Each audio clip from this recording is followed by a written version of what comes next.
ओम ईशानी ज्योतिर्तानि पराशु यद्भद्रं कन्यासु।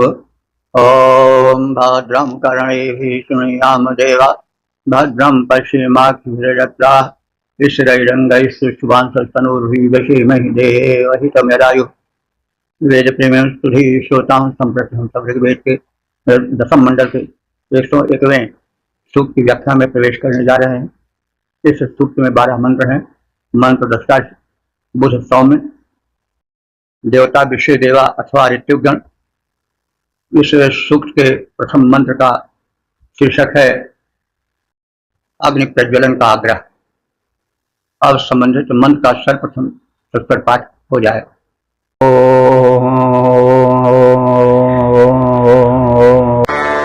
उद्बुद्ध्यध्वं समनसः सखाजः समग्निमिन्ध्वं बहवः सनेलाः दधिक्रामग्निमुषसं च देवेमिन्द्रावतो वसेदिः परेवः। इस प्रथम मंत्र में समान चित्त होकर एक रूप होकर संगठित होकर यह संदेश दिया गया है कि हम शुभ कार्य करें, यज्ञ करें तो परस्पर सहयोग भावना द्वारा अग्निहोत्र करने का और भगवत आराधन का संदेश है। तो थोड़ा यह भी जान लें कि इस सूक्त में पहले मंत्र और 12वें मंत्र को छोड़ करके चाणक्य के अनुसार और 7 लेकर भाष्यकार के अनुसार तो कृषि कर्म का प्राधान्य है। और आज समाजी भाष्यकार हरिशरण सिद्धांत अलंकार के माध्यम से योग साधना और ज्ञान विवेक युक्त जीवन बिताने का संदेश है। तो हम चेष्टा करेंगे कि दूसरे से लेकर के 11वें मंत्र तक दोनों भाष्यकारों के मत को जानें और कौन सा मत ठीक है इस पर विचार करें। वैसे कृषि कर्म उत्तम कर्म है और कृषि कर्म से जीवनदाता अन्न उत्पन्न होता है। कृषि कर्म से यज्ञ के लिए हव्यान्न आहुति तैयार होती है। तो श्रम के प्रति प्रेम दिखाने के लिए जो समाज का उच्च वर्ग था, जिसको ऋत्विज या पुरोधा कहा जाता था, यज्ञ कराने वाला, वो भी श्रम पूर्वक कृषि कर्म में लगे ताकि लोग श्रम के प्रति आकर्षित हों। यह संदेश भी हो सकता है। वैसे दूसरे से लेकर के 11वें मंत्र तक तो कृषि कर्म का ही प्राधान्य है और वो ऋत्विज के माध्यम से है। तो जरा देखने सुनने में तो कुछ कम रुचता है, क्योंकि समाज का जो शीर्ष वर्ग था वैदिक युग का, वो था ऋत्विक वर्ग। तो वह हल चलावे, गाड़ी हाँके, तो यह आज की मान्यता के हिसाब से तो बहुत अच्छा नहीं समझ पड़ता है, कुछ अटपटा सकता है, लेकिन आदर्श रूप में युग की मान्यता के हिसाब से उसे ठीक भी माना जा सकता है। युग परिवर्तन होता है, मान्यताएं बदलती बनती और बिगड़ती रहती हैं। तो काल चक्र है, समय का प्रवाह है। किसी युग में जो एक चीज अच्छी मानी जाती है, दूसरे युग में वह कम अच्छी और फिर कभी कभी बिल्कुल वर्जित मानी गई है। इसी प्रकार से ये चक्रार पंक्ति गच्छति भाग्य पंक्ति, जैसे रथ का पहिया चलता है तो ऊपर वाला भाग मध्य में, फिर नीचे, फिर ऊपर, तो वैसे ही काल चक्र भी चलता रहता है। तो इसलिए किसी मान्यता विशेष पर, बात विशेष पर हमें ध्यान किसी अन्यथा भाव को लेकर नहीं करना चाहिए। एक ही बात किसी युग में अच्छी मानी जाती है, दूसरे युग में वो निषिद्ध मानी जाती है। तो हमें समय के व्यापक विस्तार में होने वाले परिवर्तनों पर भी ध्यान रखना चाहिए। तो हमने इसको भूमिका रूप में कह दिया और इसको ध्यान में रख करके अर्थ क्षेत्र में प्रवेश किया जाए। तो इस प्रथम मंत्र में एकाग्रचित्त होकर मिलजुल कर यज्ञ कर्म करने का संदेश है। और ऋत्विकगण परस्पर कह रहे हैं कि सखाया, हे मित्रों। सखा का अर्थ होता है समानम ख्यानम यस्य सह सखा, जिसकी विचारधारा समान हो। समानम ख्यानम, एक सखा। मित्र वही बन पाते हैं जो एक विचार वाले होते हैं, एक दूसरे विचार का हो, एक दूसरे विचार का हो, तो फिर मैत्री कैसे हो पाएगी। तो इसीलिए सखा वही बन पाता है जो कि समान विचारधारा वाला हो। इसीलिए सखा को कहते हैं समानम ख्यानम, मतलब समान चिंतन जहां हो वो सखा है। तो हे सखाया, हे मित्रों, समनसः उत बुद्धध्वम, समान चित्त होकर, मेलजोल पूर्वक एकाग्र चित्त होकर, बुद्धध्वम माने जागो, कर्म हेतु कटिबद्ध हो जाओ। बहवः, बहुत से, सनीडा, नीड कहते हैं घोंसले को, और सनीड माने समान घोंसला। तो यहाँ पक्षियों से तात्पर्य नहीं है, लेकिन यहाँ तो जो पुरोधा है, यज्ञ कराने वाले हैं, ऋतुज हैं, उनसे संबंधित है। तो यहाँ पर सनीड का अर्थ होगा कि समान स्थान, जहाँ लोग एकत्र होते हों एक विचारधारा लेकर के, तो उस स्थान को सनीड कहा जा सकता है।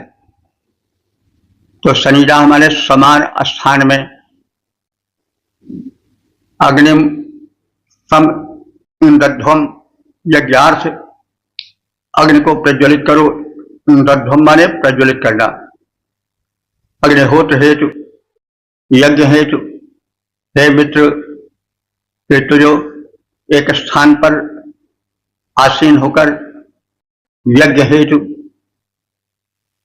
यज्ञाग्नि को प्रज्वलित करो। इंद्रध्वम दधिक्राम अग्निम, दधिक्रा अग्नि को विशेष रूप से प्रज्वलित करो। दधिक्रा मतलब अग्नि का एक भेद है, जो कीटाणुनाशक अग्नि होती है उसको दधिक्रा कहते हैं। तो यह अग्नि कीटाणुनाशक है, हम सब जानते हैं। अग्नि की ज्वाला में, अग्नि की उष्णता में कीट नहीं टिक पाते हैं, रोग के कीट नष्ट हो जाते हैं। तो दधिक्राम अग्निम, कीटनाशक दधिक्रा नाम की अग्नि को विशेष प्रज्वलित करो। उषसम च देवीम, और इस अग्निहोत्र की बेला में उषा देवी को, इंद्रावतः, और इंद्र को, इंद्रावत माने इंद्र के भक्त होकर के, भगवत भक्त होकर के, अवश्य निहोवे, अवश्य माने रक्षार्थ, निहोवे माने बुलाओ। तो हे मित्रों, समान मना होकर एक विचारधारा में बहकर चलते हुए, हे यज्ञ कर्ताओं, इस ब्राह्म बेला में जागृत हो जाओ। बहुत से लोग एकत्र होकर अग्नि को प्रज्वलित करो अग्निहोत्र के प्रयोजन से। और मैं प्रधान पुरोधा इंद्र के साथ दधिक्रा अग्नि देव को, उषा को, उषा देवी को सुरक्षा के लिए आवाहित करता हूं। यानी हम परस्पर सहयोग भाव से अग्निहोत्र करें और देवाराधन करें। एक सदस्य मन वाले होकर मित्र ऋतुजों जागो, मिलजुल करके अग्नि प्रज्वलन में हे मित्रों लागो। मैं इंद्र दधिक्रा अग्नि उषा को रक्षा हेतु बुलाता, हे ऋतुज मित्रों एकस्थ हो, मैं हूं तुम्हें जगाता। 10 101 2 देवता ऋतुगण। शीर्षक कृषि यज्ञानुष्ठान का कथन। अब संबंधित मंत्र का सर्वप्रथम सत्तर पाठ हो जाए।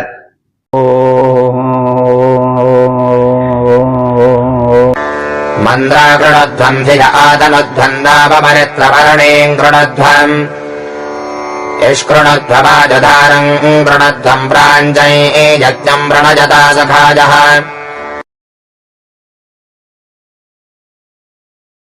इस दूसरे मंत्र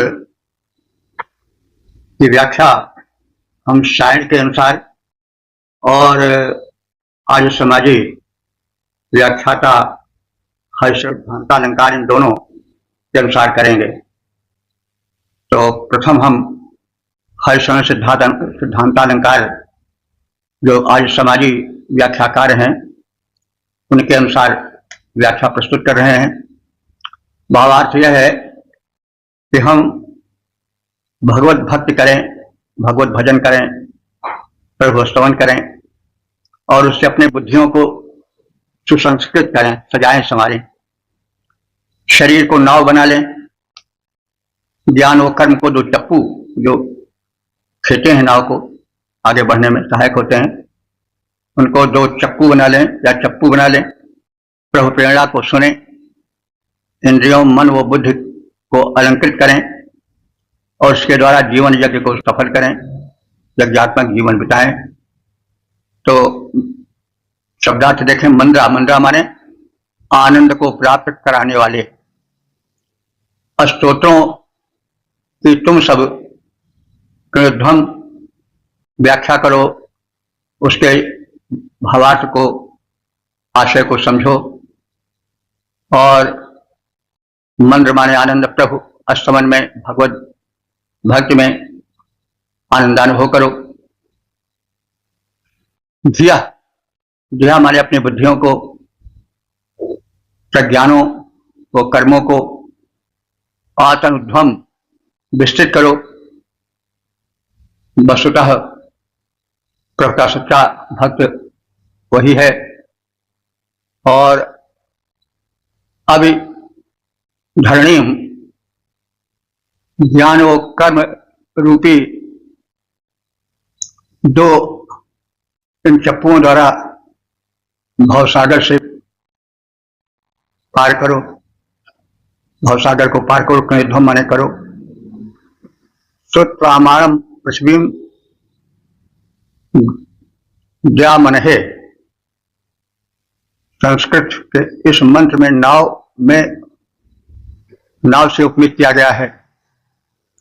इस नाव का ज्ञान और कर्म से ही, ज्ञान और कर्म के दो चप्पू हैं। इस शरीर और जीवन, इस शरीर के द्वारा जीवन यात्रा पूरी करने के लिए, भवसागर या भवसरिता तरने के लिए ज्ञान और कर्म दो चप्पू के रूप में प्रयोग किए जाएं। और इस प्रकार से इस कृध्वम प्रेरणा को अपने अंदर उत्पन्न करो। और आयुधा अरम कृध्वम, आयुध कहते हैं अस्त्र को।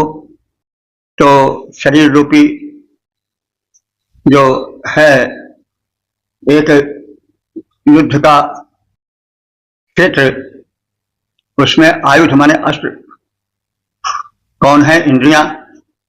तो इंद्रिय रूपी आयुधों को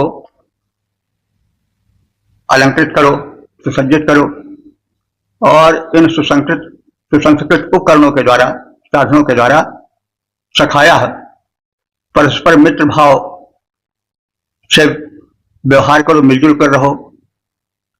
और इस प्रकार से यज्ञम प्रांचम प्रणयता, यज्ञ को आगे ले चलो, यानी जीवन को एक यज्ञ बना लो और जीवन यज्ञ को आगे बढ़ाते चलो और सिद्धि प्राप्त करो। तो भावार्थ है कि प्रभु स्तवन से हम अपनी बुद्धियों को सुसंस्कृत करें, स्वच्छ करें, सजाएं, शरीर को नौका बना लें और ज्ञान और कर्म ये जो इन दो को चप्पू बना लें। प्रभु प्रेरणा को सुने, कैसी प्रेरणा प्रभु दे रहे हैं। इंद्रियां मन और बुद्धि को सद्विचारों से अलंकृत करें और इनके द्वारा अपने जीवन को एक यज्ञ बना लें और यज्ञात्मक कर्मों को सिद्ध करें। ओम। अब हम शंकराचार्य के भाष्य के आधार पर अर्थ की प्रस्तुति करेंगे। इस दूसरे मंत्र से कृषि कर्म प्रधान अर्थ की यथाश्री होती है का प्रारंभ होता है। तो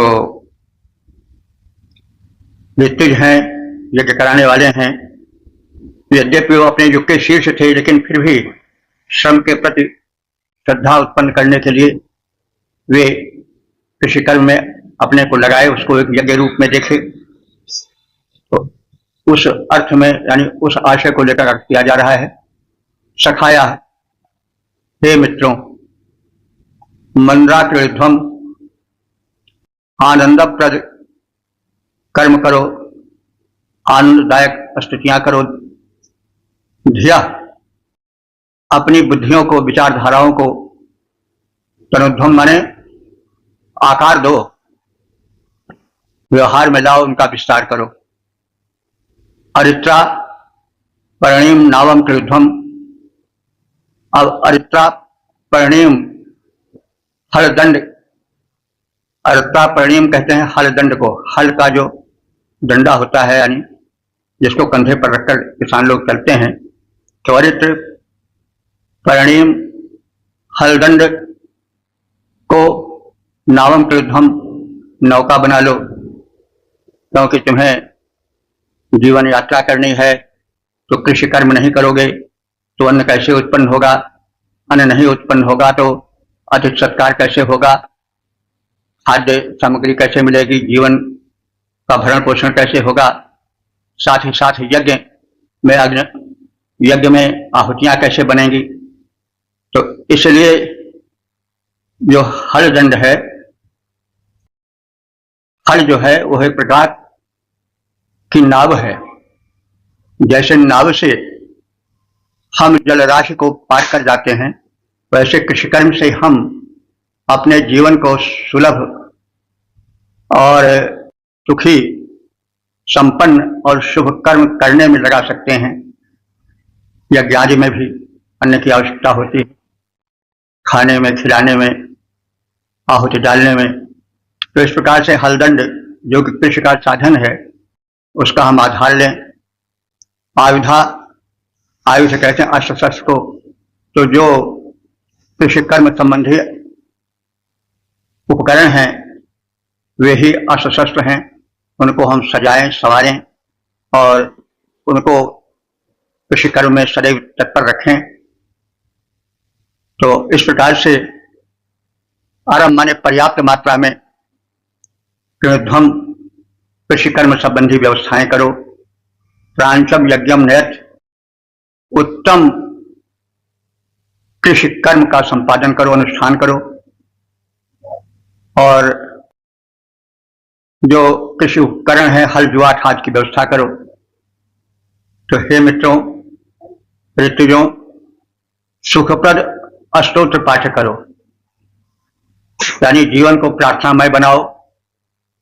श्रम के पहले और श्रम के साथ स्तुति बोलते रहो, काम करते रहो, नाम जपते रहो। श्रेष्ठ कर्म और सुविचार का प्रसार करो। हलदंड रूपी नौका ही पार उतारने वाली है, क्योंकि हलदंड कृषि कर्म में सहायक होकर सक्षमता लावेगी। उसके आधार पर हम अन्न उपजाकर अतिथि सेवा कर सकेंगे, परिवार का पालन पोषण कर सकेंगे, यज्ञ कर्म कर सकेंगे, भोज भंडारा कर सकेंगे। तो हे मित्रों, तुम इस प्रकार से अपने को तैयार रखो। अनेक शस्त्रास्त्रों का कुशल निर्माण पर्याप्त मात्रा में करो। शस्त्रास्त्र क्या है? हल जुआठ आदि। तो हल जुआठ और जो हसिया खुरपी आदि हैं, सब कृषि उपकरण हैं, और इनको तुम शस्त्रास्त्रों की तरह सजाओ, इनको तीक्ष्ण बनाओ, सक्रिय बनाओ, और इस प्रकार से सत्कर्म रूपी यज्ञ, कृषिकर्म रूपी यज्ञ का संपादन करो। उसको एक अनुष्ठान के रूप में रखो, मानो, याज्ञिक प्रारूप दो। हे मित्रों, सुखद स्तोत्रों का पाठ प्रसार करो, श्रेष्ठ कर्म का, सुविचारों का प्रचुर प्रचार करो, प्रचुर प्रचार करो। हल नौका से कृषि सरिता तर अस्त्र निर्माण करो। फिर हम सब अर्पित हों कृषि कर्म में, कृषि रूपी यज्ञानुष्ठान करो। ओम 10, 101, 3 देवता ऋत्विगण शीर्षक ऋत्विजों से आग्रह। अब संबंधित मंत्र का सर्वप्रथम सस्वर पाठ हो जाए।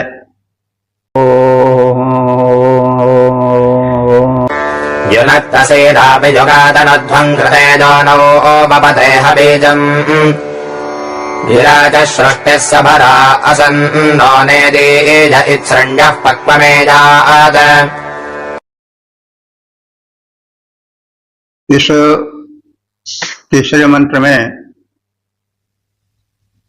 आर्य समाजी भाष्यकार सिद्धांतालंकार जी ने प्राणायाम परक अर्थ निकाला है और इसे योगाभ्यास से जोड़ा है। तो शब्दार्थ इस प्रकार से है कि शीरा नाड़ी नाम निरुक्त के 174 के हिसाब से, और जो सायण है, इन्होंने शीरा हल को कहा है। आज भी कहा जाता है भाई कैसे शीर की खेती इनकी, तो शीर यानी एक हल्की दो हल्की, यानी इस तरह से चलता था किसान के कृषि का फैलाव। तो शीर जो है वो हल के लिए भी प्रयुक्त होता है। ये अलग अलग अर्थ किए हैं। तो इस तरह से सिद्धांतालंकार जी के अनुसार से जो शीरा है वो नाड़ियों के अर्थ में आया। शरीर में नाड़ियां होती हैं और प्राणायाम के द्वारा नाड़ी शोधन होता है। नाड़ी में जो विकार जमे होते हैं उनको जलाया जाता है, तो वही नाड़ी शोधन है। तो प्राणायाम से अर्थ जोड़ करके उन्होंने किया है कि हे साधको, तुम प्राणायाम के माध्यम से शीरा यानी नाड़ियों का शोधन करो। योगा वेतनुध्वम, योगा माने योग का अर्थ इन्होंने किया है। शायर में युग माने जुआ होता है जो बैलों के कंधे पर रखा जाता है। खैर उसको बताएंगे हम अर्थ करते समय शायर का। तो युगा वेतनुध्वम, हे योगाभ्यासियों, तुम योगा माने योग से अपने को, वेतनुध्वम माने जोड़ दो, जीवन में योगाभ्यास करो। विशेष रूप से योग साधना का विस्तार करो। इन योगांगों से, उनके माध्यम से जो अनुष्ठान कृत्य माने किए जाएंगे, यह यौनों इस शरीर रूपी क्षेत्र में बीजम माने सब भूतों के बीज भूत प्रभु को, वपत माने वो यानी स्थापित करो। इस प्रकार से प्राणायाम करो, नाड़ी शोधन करो और इस शरीर रूपी क्षेत्र में, खेत में तुम प्रभु की भक्ति रूपी बीज को बो, और ऐसा करने पर गिरा माने वेदवाणी के द्वारा न हमारे लिए सभरा हमारे भरण पोषण शरीर का विधिवत पल्लवन विकास होगा, और सृष्टि माने जो है नाव, ज्ञान की नौका तैयार हो जाएगी, और इस प्रकार से जीवन में प्रभु का स्थापन होगा।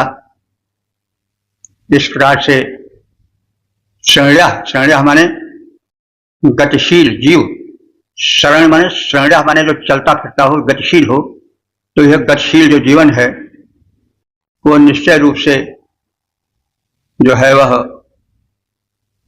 पूर्ण रूप से परिपक्व हो जाएगा, याद और तुम्हें प्राप्त होगी क्या? जीवन में सफलता और सिद्धि। तो प्राणायाम के अभ्यासी होकर नाड़ी शोधन करो, प्राणवायु को शरीर के भीतर रोको, निरुद्ध करो, योगांगों का अनुष्ठान करो, संस्कृत क्षेत्र में, यानी इस प्रकार से तुम्हारा जो शरीर को भी क्षेत्र कहा जाता है, तुम्हारा जो शरीर रूपी क्षेत्र है यह उत्तम हो जाएगा, उपजाऊ हो जाएगा।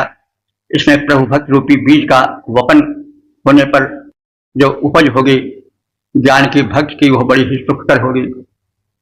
वेद ज्ञान उपजेगा और जीवन जो है वो गतिशील हो जाएगा, संपन्न हो जाएगा।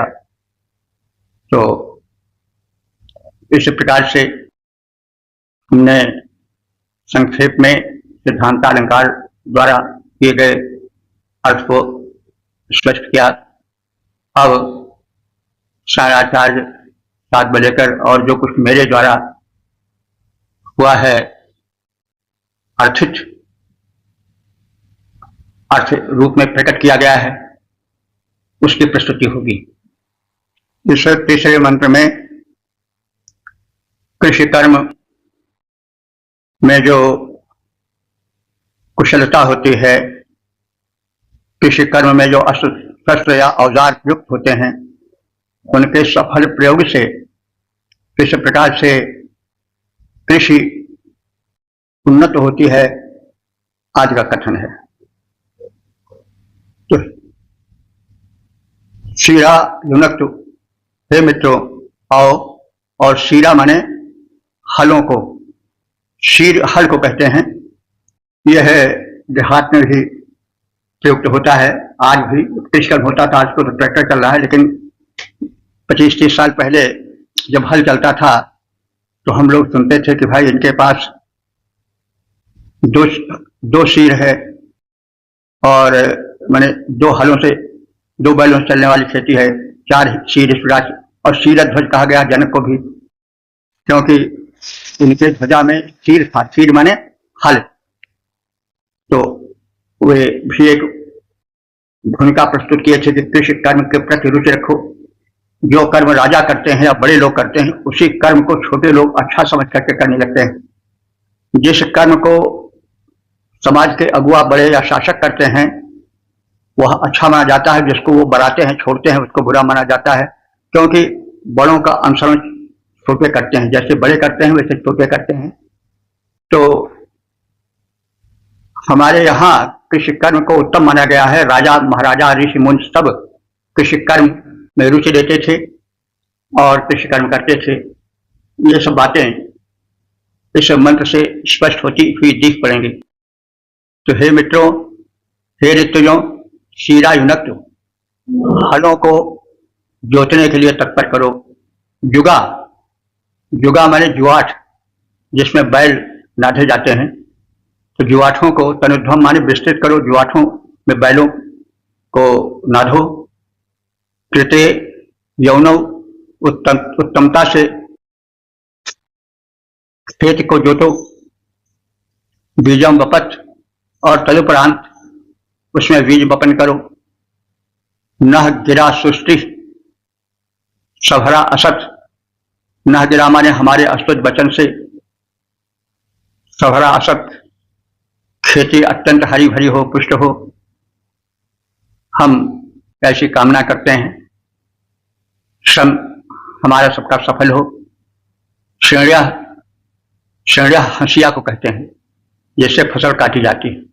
श्रेण्या हंसिया पक्वम नेदी भी, पकी हुई फसलों के पास जाकर आयात उसे काट दे।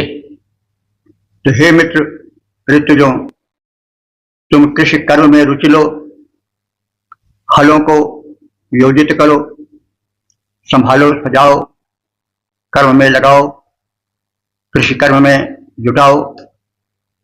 हलादि कृषि उपकरणों को व्यवस्थित करके बैलों के कंधों पर जुए को रख दो, खेत को जोत कर तैयार करो, उत्तमता से तैयार किए गए खेतों में बीज वपन करो। हमारी स्तुतियों से अन्नों में पौष्टिकता आए, हम ऐसी दृढ़ कामना करते हैं। हंसुए पकी फसलों के समीप काटने के प्रयोजन से जाएं, यानी हम कृषि कर्म कर अच्छी फसल उपजाएं और उसके पश्चात को काट कर घर लाएं, ऐसी व्यवस्था हो। हे मित्रों, कृषि उपकरणों को करो व्यवस्थित, आओ वृषभस कंधों पर रखो जुआ, हल हे ऋतुजों चलाओ। पके फसल तब हंसिए द्वारा उसे काटने आओ। तो वैदिक युगीन ऋषि कृषि कर्म में भी रुचि लेते थे और उस युग में कृषि कर्म को एक पुण्य कर्म माना जाता था। उसमें जो समाज का मूर्धन्य वर्ग था, ऋषि वर्ग, ऋतुज वर्ग, वो भी निरत होता था, श्रम का एक उदाहरण प्रस्तुत करता था। क्योंकि समाज में जब श्रम के प्रति शीलता होती है तो फिर समाज में कर्म के प्रति उदासीनता आती है और उससे जो है वो रोग शोक बढ़ते हैं, कर्महीनता बढ़ती है और अव्यवस्था बढ़ती है, भेदभाव बढ़ता है। श्रम के प्रति समादर हो, इसके लिए जो उच्च वर्ग के लोग हैं वो स्वयं श्रमशील बने, ताकि उनके अनुकरण पर जो निम्न वर्गीय जन हैं वे भी कर्म में निरत हों। तो यही सब उद्देश्य है। इन्हीं उद्देश्यों को प्रेरणा रूप में वर्धित करने के लिए ऋतुजों को कृषि कर्म में लगाया गया है और उस पर आधारित मंत्रों की प्रस्तुति हुई है।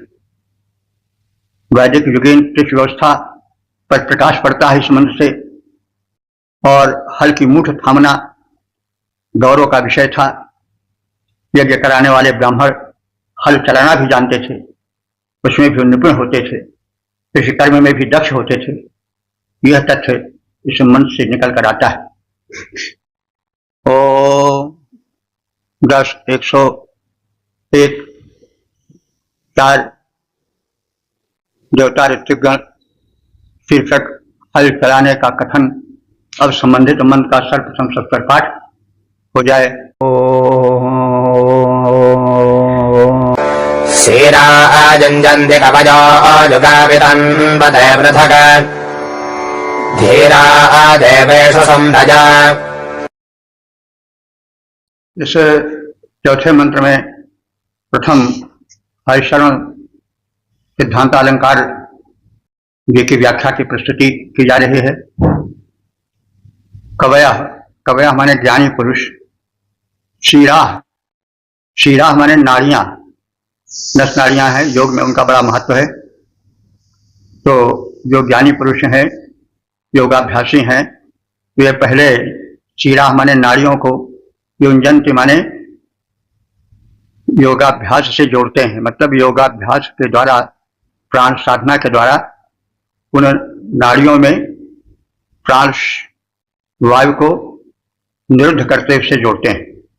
यानी जब नाड़ियों में प्राणवायु का संचार होता है तो उससे जो नाड़ियों में संचित मल होता है वो जल जाता है। तो जो ज्ञानी जन है, योगाभ्यासी हैं, वे पहले नाड़ियों में जोड़ते हैं, युंजन क्या जोड़ते हैं, प्राणवायु को, और वितन्वते, और इस प्रकार से योग साधना की अवधि को विस्तृत करते हैं, अभ्यास द्वारा धीरे धीरे उसको बढ़ाते जाते हैं। इस प्रकार योग का अभ्यास करते हुए जो योगाभ्यासी हैं वो सुम्न माने सुख की उपलब्धि करते हैं, तन मन से स्वस्थ हो जाते हैं और देवों की कृपा प्राप्त करते हैं, दिव्य शक्तियां उनके अनुकूल बनती हैं।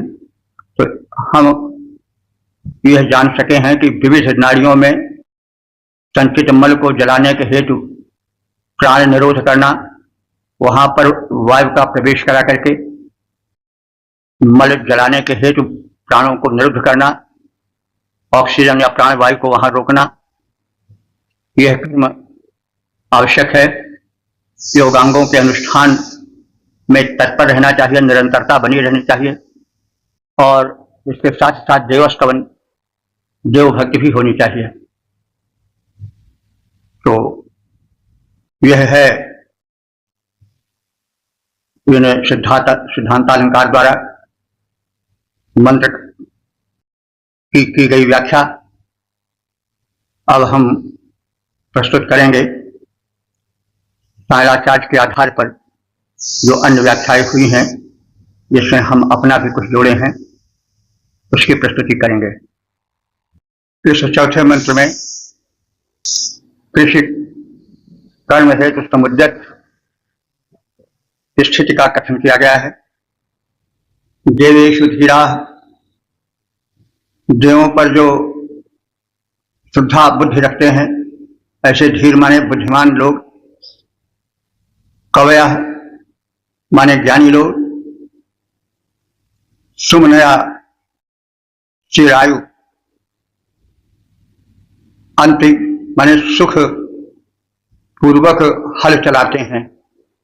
तो ये महत्ता दिखाई गई है कि हल चलाने वाले उत्तम बुद्धि वाले होते हैं, वे धीर होते हैं, बुद्धिमान होते हैं, ज्ञानी होते हैं, क्रांतदर्शी होते हैं, क्योंकि यह कर्म उत्तम कर्म है। क्रतु युगाह वेतन्वते, वे जुआठ को वृषभ स्कंद पर रखते हैं। युग माने होता है जुआठ, जो वृषभ के कंधे पर रहता है और जिसके माध्यम से हल को जोड़ करके कृषि कर्म बैलों के माध्यम से होता है। तो देवों पर श्रद्धा रखने वाले बुद्धिमान ज्ञानी लोग सुखपूर्वक देवों को प्रसन्न करने के लिए हल चलाते हैं। पृथक पृथक जुआ यानी जुआठे को वृषभ स्कंध पर रखकर उनको सुशोभित करते हैं। तो इस प्रकार से सम्मान दिया गया है। जो कृषि कर्म करते हैं उनको बुद्धिमान कहा गया है, ज्ञानी कहा गया है, क्योंकि हम किसी कर्म को अगर आगे बढ़ाना चाहते हैं तो उससे संबंधित कर्म को करने वाले के कर्म की और उनकी प्रशंसा आवश्यक है। क्योंकि जब किसी कर्म को लोग अच्छा कहने लगते हैं तो समाज उस कर्म के प्रति श्रद्धालु हो जाता है। यदि उसको हे कहने लगे तो भले वो कर्म ऊंचा हो, लेकिन धीरे धीरे लोग उसके प्रति उदासीन होने लगते हैं, उसको छोड़ने लगते हैं, श्रद्धा भाव हटने लगता है। यह स्वाभाविक है। इसलिए बड़े लोगों का बड़ा महत्व है। बुराई भी आती है तो ऊपर से आती है, अच्छाई भी आती है तो ऊपर से नीचे को आती है। नियम से क्या है कि हर चीज ऊपर से नीचे आती है। जब बड़े लोग बिगड़ते हैं तो छोटे बिगड़ ही जाएंगे, जब राजा बिगड़ा होगा तो प्रजा बिगड़ ही जाएगी। तो यह नियम है कि आकर्षण शक्ति सब पर काम करती है, ग्रेविटेशन पावर सर्वत्र काम करता है। तो यही भावना इन मंत्रों में उजागर हुई है। देवों पर श्रद्धा रखने वाले बुद्धिमान ज्ञानी लोग सुखपूर्वक देवों को प्रसन्न करने के लिए कृषि कर्म करते हैं, हल चलाते हैं। पृथक पृथक जुए यानी जुआठे को वे विषभस कंधों पर रखकर उन्हें सुशोभित करते हैं। देवों पर श्रद्धा रखते जो ज्ञानी जन माने जाते हैं, देवों की स्तुति करते श्रम से उनको सुखी बनाते हैं। देवों की स्तुति करते श्रम से उनको सुखी बनाते हैं। वे पृथक जुआ सज्जित करते अपने हल स्वयं चलाते हैं। श्रम करते जाते साथ साथ ईश्वर की स्तुति गाते हैं। कर्म करते रहो, काम करते रहो, नाम जपते रहो, तो काम और राम दोनों साथ साथ चलने चाहिए। ओम 10 101 5 देवता ऋत्विकगण शीर्षक सिंचन व्यवस्था। अब संबंधित मंत्र का सर्वप्रथम सबसे पाठ हो जाए।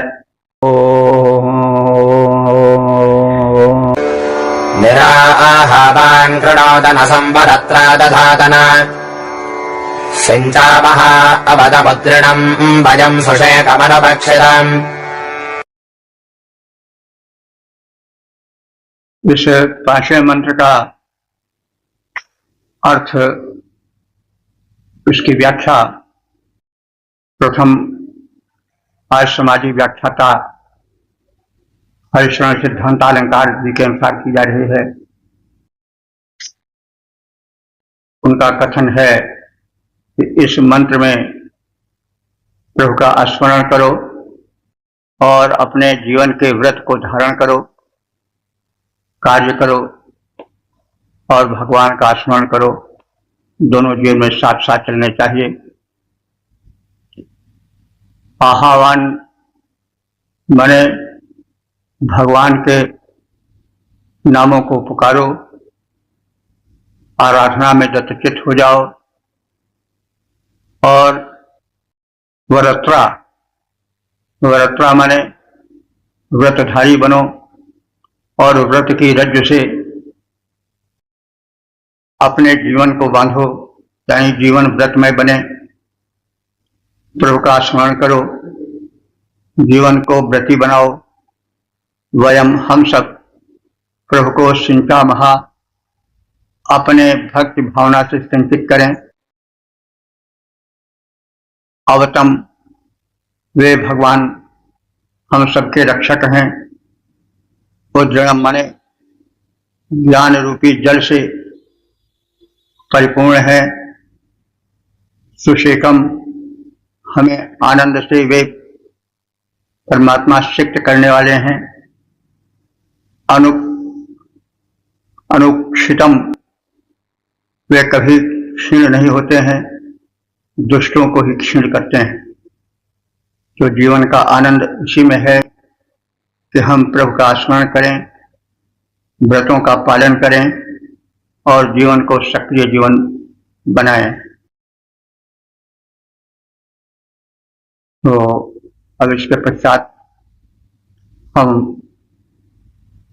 शायराचार्य के और अपने भाष्य से संबंधित अर्थ को स्पष्ट करने की चेष्टा करेंगे। इस पांचवें मंत्र में यह कथित है कि कृषि कर्म के लिए सिंचन की व्यवस्था आवश्यक है और तदर्थ सरोवरों का निर्माण भी आवश्यक है। तो आह्वान निहृणोतन, गायों को पानी पीने का स्थल बनाओ। और वरत्राह दधातन, वरत्र कहते हैं कूप से जल निकालने वाली जो रस्सी होती है उसको वरत्र कहा जाता है। देहातों में उसको बरेट कहा जाता था। उसकी वरत्र का रूप बरेट है। जब कुंड से पात्र से चरखी के माध्यम से सिंचन होता था तो जो रस्सी पात्र में बंधी हुई चरखी से चलती थी उसको बरेट कहा जाता था। वो इसी वरत्र का अपभ्रंश है, बिगड़ा हुआ रूप है। तो वरत्राद धातन, तुम कूप से जल निकालने के लिए वरत्र नाम की रज्जु का प्रयोग करो, उनको परस्पर जोड़ो। वयम, हम सब, अद्रम माने उद्रम, उद्रम कहते हैं विशाल जलाशय को, हम सब विशाल जलाशय की व्यवस्था करेंगे। सुशीकम और विधिवत सींचने हेतु तत्पर रहेंगे, विधिवत सिंचन व्यवस्था का संचार करेंगे। हे मित्रों, गो आज पशुओं को जल पीने की व्यवस्था के रूप में बृहत स्थल का, जलाशय का हम निर्माण करें। बरत्रा माने रज्जु, जिसको बरत कहा जाता, बरेत कहा जाता, उसको योजित करो चरखी से, और इस प्रकार से हम सब मिलकर भूमि का विधिवत सिंचन करें और तदर्थ बृहत जलाशय का निर्माण करें, उसकी व्यवस्था करें। कृषि के लिए जल का होना, जल निकालने के व्यवस्थाओं का, सामग्रियों का विकसित होना, व्यवस्थित होना आवश्यक है। पशु जल पी पाए अस्तु सदा अनुकूल स्थल निर्माण करो, क्योंकि पशुओं पर ही कृषिकर्म भी है। तो पशु जल पी पाए अस्तु सदा अनुकूल स्थल निर्माण करो। चर्म रज्जुओं को जोतो, कृषि कर्म हेतु सुविधान करो। विधिवत सिंचन होता जाए, इसलिए बनाए गर्त बड़ा, सेचन समर्थ, उस गड्ढे में उपयोगी पानी रहे भरा। तो बरत्रा बरेत शब्द सेचन अर्थ में प्रयुक्त होता था, जो मशीनी ट्यूबवेल सिंचन के पहले देहातों में प्रचलित शब्द था। बरेत इसी बरत्रा का तद्भव रूप है। ओम 10-101-6 देवता ऋत्विगण शीर्षक कूप से सिंचन व्यवस्था और संबंधित मंत्र का सर्वप्रथम सत्तर पाठ हो जाए।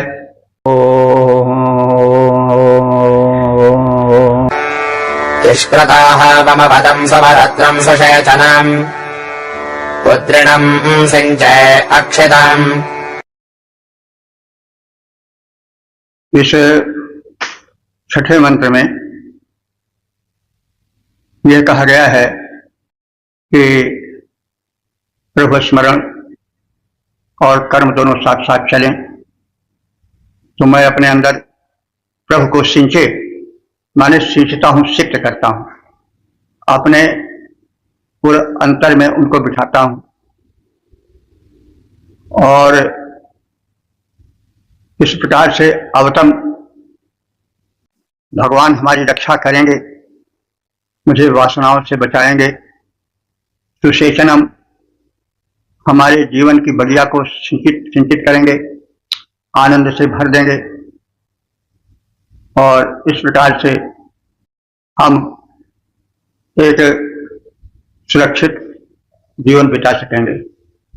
यानी मैं प्रभु स्मरण करता रहूंगा, यह है प्रभु स्मरण मुझे अक्षीण यानी सुरक्षित जीवन प्रदान करेगा। तो जीवन को सुरक्षित और सक्रिय बनाने के लिए उस परम शक्ति का स्मरण अत्यावश्यक है। तो अब इसके पश्चात हम सायण, आचार्य सायण के और अपने द्वारा जो अन्य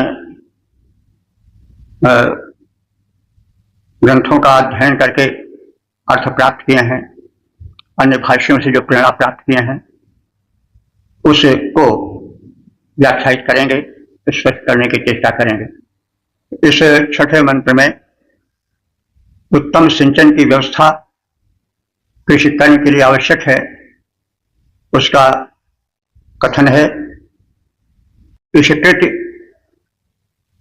आहवाम, विस्तृत आहावम यानी उत्तम जल स्थान अर्थात कूप, जलाशय आदि का प्रबंधन आवश्यक है। कृषि सिंचन के समापन के लिए, कृषि सिंचन के कर्म के पूर्ति के लिए और सुवर्तम सुंदर बरेत यानी सुंदर रज्जु की भी आवश्यकता होती है कि जलाशय से अथवा कूप से जल निकाला जा सके, सिंचन कर्म संपन्न किया जा सके। सुसेचनम सुंदर सिंचन कर्म संपन्न हो सके, इसलिए उद्गम माने पर्याप्त जल युक्त जलाशय अथवा कूप की व्यवस्था आवश्यक है। अवतम इस प्रकार से कूप के माध्यम से सिंचन के कारण कृषि कर्म को समुन्नत, सुव्यवस्थित और सुरक्षित किया जा सकेगा। और इस प्रकार से मैं सिंचे कृषि कर्म में सिंचन की व्यवस्था करता हूं। उत्तम जलाशय, जलस्थान, कूप का अथवा सरोवरों का सुसिंचनार्थ व्यवस्था की जाती है। तदर्थ सुंदर रज्जु का भी प्रयोग किया जाता है।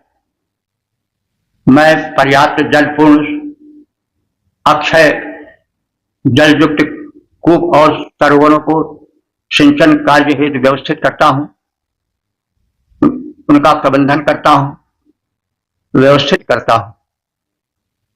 कूप जलाशय आदि के द्वारा सिंचन कर्म करो संपन्न। कूप जलाशय आदि के द्वारा सिंचन कर्म करो संपन्न। मैं सिंचन करता हूं रस्सी का प्रयोग करके सुप्रसन्न। तो रस्सी के प्रयोग द्वारा किसी पात्र को बांधकर कूप या तालाब से सिंचाई का व्यापक कार्य भारत में यांत्रिक ट्यूबवेल आदि के पहले किया जाता था। और जो व्यवस्था सिंचन की ऋग्वेद काल में थी, लगभग उसी से मिलती जुलती व्यवस्था ट्यूबवेल आदि के निर्माण के पहले कृषि कर्म हेतु देहातों में विशेष रूप से प्रयुक्त देखी जाती थी। तो यह वैदिक व्यवस्था बहुत समय तक रही, जिसमें कि पात्र कुंड आदि होते थे, रस्सी आदि होती थी। उन पात्रों से जल निकालने के लिए एक व्यवस्था होती थी। सरोवर होता था,